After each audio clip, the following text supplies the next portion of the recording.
ఇక్కడ చిన్న రెస్టారెంట్ ఉంది, టీ తాగుదామని టీ ఆర్డర్ చేశా. తాగి చూద్దాం ఎలా ఉందో విలేజ్లో టీ. ఓ వీళ్ళు చాయ్ ముందే చేసి ఫ్లాస్క్లో పెట్టించారు, నాకు అలా నచ్చదే. Okay thank you. ఇది టీ ఇలా ఉంది, ఫ్లాస్క్లో పోస్తే నాకు అంత నచ్చదు ఎందుకంటే చల్లారిపోద్ది అని చెప్పి. బట్ టేస్ట్ మాత్రం పర్లేదు, బాగా స్వీట్ ఎక్కువ ఉంది, పంచదార ఎక్కువ వేస్తారు. కాకపోతే ఈ చల్లదానానికి ఏం తాగినా అలా వెళ్ళిపోతూ ఉంటుంది. చాలా చిన్న హోటల్, అక్కడ కిచెన్ ఉంది, ఇక్కడ ఇలా కూర్చుంటాకి చిన్న టేబుల్స్ ఉన్నాయి.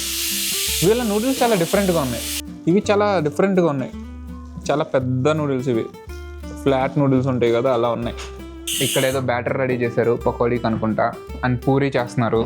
చాలా సింపుల్ కిచెన్. నాకు తెలిసి విలేజ్ మొత్తంలో ఈ ఒక్క హోటలే ఉందనుకుంటా. ఇప్పుడే పూరీ చెప్పా, వేడి వేడిగా వేసి ఇచ్చారు. పూరీ ఇచ్చారు, కర్రీ ఏదంటే ఈ ఫ్రిడ్జ్లో నుండి ఒక కర్రీ తీసింది, దాన్ని వేడి చేస్తుంది ఇప్పుడు, నిన్నటి కర్రీ. సో ఇది ఫ్రిడ్జ్లో నేను తీసింది, అక్కడ వేడి చేస్తున్నారు. ఆ కర్రీ వేడి చేసుకొచ్చే లోపు ఈ పూరీ చల్లారిపోద్ది. కాకపోతే ఈ నార్త్ ఈస్ట్లో ఎక్కడ చూసినా ఎర్లీ మార్నింగ్ బ్రేక్ఫాస్ట్గా పూరీ తింటున్నారు. అనవసరంగా పూరీ అడిగాను అనిపిస్తుంది.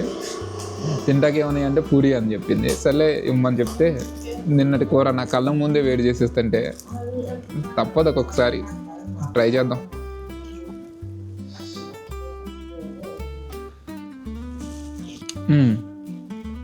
టేస్ట్ మాత్రం బాగుంది, నిన్నటిదనే కానీ. ఇది చెన్నా కర్రీ, మన బఠానీ ఉంటుంది కదా అలాంటి దాంతో చేశారు, వేడి చేసి ఇచ్చినాక బాగుంది. యాక్చువల్గా వేరే హోటల్లో కూడా నిన్నటిది అయి ఉండొచ్చు, కానీ వేడి వేడిగా ఇలాగ ఇస్తే మనకు తెలియదు కదా, బాగుందని తినేస్తాం. ఇక్కడ మన కళ్ళ ముందు తీసేపాటికి కొంచెం ఈ పూరిని ముక్కలు చేసి దాంట్లో వేసేసి సూప్ లాగా తింటుంటే అదిరిపోయింది. నిన్నటి తిన్నా కానీ టేస్ట్ మాత్రం నెక్స్ట్ లెవెల్లో ఉంది. దీన్ని ఇలా డిప్ చేపించి మొత్తం కొంచెం సూప్ తీసుకుని ఇలా వేడిగా ఉంది.